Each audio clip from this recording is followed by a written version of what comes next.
Assalamualaikum warahmatullahi wabarakatuh. Perkenalkan, nama saya Tifa Dian Kalista dengan NPM 2317051020. Pada kesempatan kali ini, saya akan menjelaskan mengenai materi graph algorithm. Pertama-tama di sini kita akan mengulas kembali modul yang telah diberikan oleh kakak-kakak Asdos. Di sini kita mau membahas secara garis besarnya kita mau membahas depth first search atau DFS dan breadth first search atau BFS. Langsung aja di sini saya akan menggunakan materi saya akan menggunakan latihan yang sebelumnya telah diberikan oleh kakaknya. Pertama-tama pengertian BFS dan DFS. BFS sendiri itu adalah metode pencarian graf yang bersifat luas atau breadth. Algoritma ini menjelajahi semua simpul pada satu tingkat sebelum melanjutkan ke tingkat berikutnya.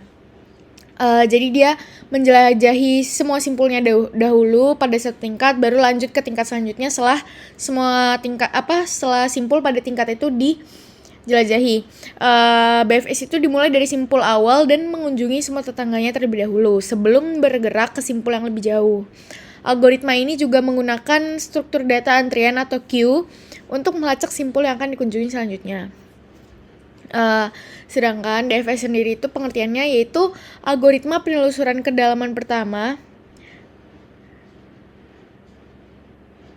atau DFS adalah metode untuk menjelajahi atau mencari dalam struktur data seperti graf atau pohon.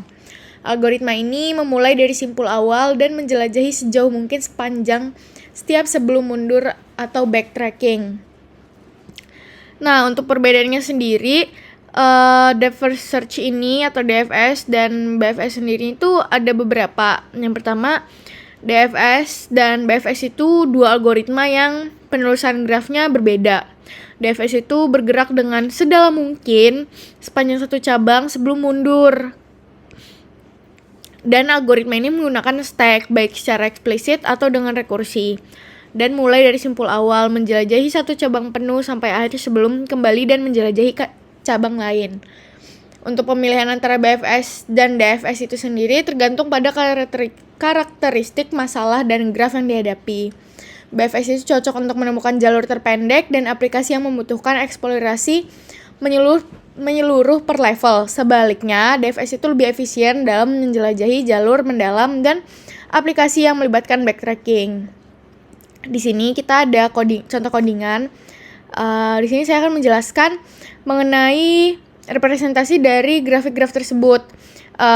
Graf tersebut terdiri dari simpul atau vertex dan sisi atau edge yang menghubungkan simpul-simpul tersebut. Pada kelas ini, ya vertex dan edge. Jadi di sini ada beberapa metode penting, yaitu kelas init dijalankan untuk menginisiasi struktur data yang diperlukan. Jadi di sini init untuk menginisiasi semuanya ya yang ada di sini. Selanjutnya ada add vertex, yaitu menambahkan simpul baru pada graf dan membuat daftar kosong setiap menambahkan simpul. Jadi dia setiap simpul ditambahkan ada daftar kosong yang dibuat dan menyimpan tetangganya. Lalu menambahkan edge atau add edge. Di sini digunakan untuk menambahkan tepi antara dua simpul dalam graf. Saat kita menambahkan tepi di antara dua simpul, kita juga menambahkan setiap simpul ke dalam daftar simpul yang bertetangga di setiap puncak. Nah, di sini DFS adalah algoritma untuk menjelajahi semua simpul dari graf tersebut secara rekursif.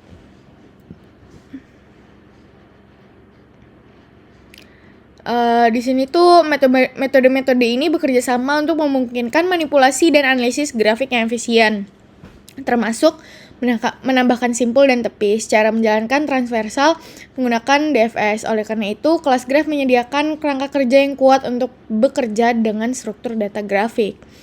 Di sini ada penjelasan bagi BFS. Di sini ada codingannya. Hampir mirip-mirip ya, namun di sini kita menggunakan BFS. Nah, untuk BFS ini sendiri bedanya di sini kita sama-sama menambahkan simpul baru ke grafik simpul. Dan dia juga dibuat daftar kosong dan menyimpan simpulnya. Nah, tapi di sini tuh kita menambahkan sisi antara dua simpulnya itu ada dua gitu loh. Jadi ada self vertex 1 dan vertex 2. Jadi dua simpul ditambahkan satu sama lain sebagai tetangga dalam daftarnya masing-masing. Jadi dia terpisah masing-masing. Kalau di sini kan dia hanya vertex atau vertices dan edge. Dia nyatu gitu. Nah, di sini juga metode ini digunakan untuk menginstruksi algoritma BFS dari titik awal atau start vertex dan menggunakan antrian atau stack untuk melacak simpul mana yang akan dikunjungi berikutnya.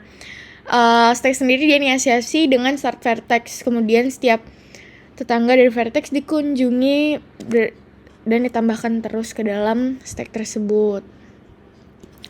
Nah, algoritma BFS ini sendiri berguna untuk mengeksplorasi graf secara berurutan sehingga dapat digunakan untuk mencari jalur terpendek atau menemukan seluruh simpul pada suatu graf yang terhubung pada simpul tertentu. Sekiranya itu yang dapat saya sampaikan. Apabila ada salah kata mohon dimaafkan. Wabillahi taufiq wal hidayah. Wassalamualaikum warahmatullahi wabarakatuh.